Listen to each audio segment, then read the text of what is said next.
Habib Dr. Haji Salim Segaf Al-Jufri atau Dr. Salim lahir di Surakarta tahun 1954.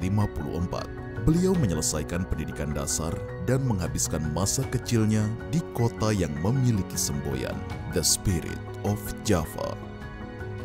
Cucu dari seorang tokoh ulama besar di Sulawesi, Habib Idrus bin Salim Al-Jufri, yang karena peran dan perjuangannya di masa kemerdekaan, nama kakek beliau kemudian diabadikan sebagai nama bandara di Sulawesi Tengah, yakni Bandara Mutiara Sis Al-Jufri Palu.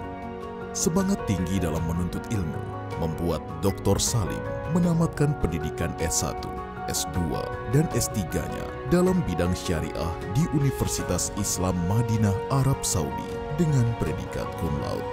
Lalu kembali ke tanah air untuk menebarkan manfaat ilmunya di berbagai forum dan lembaga pendidikan tinggi di Indonesia. Tak hanya itu, rekam jejaknya dalam berorganisasi membuat Dr. Salim didaulat untuk memegang peran dan posisi penting berbagai organisasi. Salah satunya adalah ketika beliau terpilih sebagai Wakil Ketua Persatuan Ulama Muslim Internasional. Di bidang politik dan pemerintahan, kiprahnya bukan sekedar mendirikan dan kemudian menahkodai Partai Keadilan Sejahtera.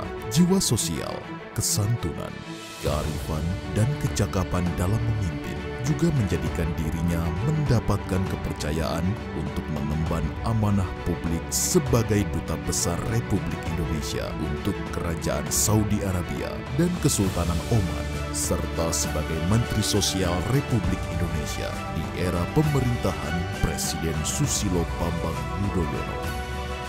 Tokoh yang low profile, humanis, memiliki empati yang kuat untuk terjun langsung bertemu dan melayani masyarakat, tak segan untuk merangkul dan berdialog dengan kalangan muda, terus berupaya memberikan manfaat terbaik dalam berbagai kondisi, serta tak lelah berjuang untuk mengangkat taraf kehidupan masyarakat marginal atau mustadafin.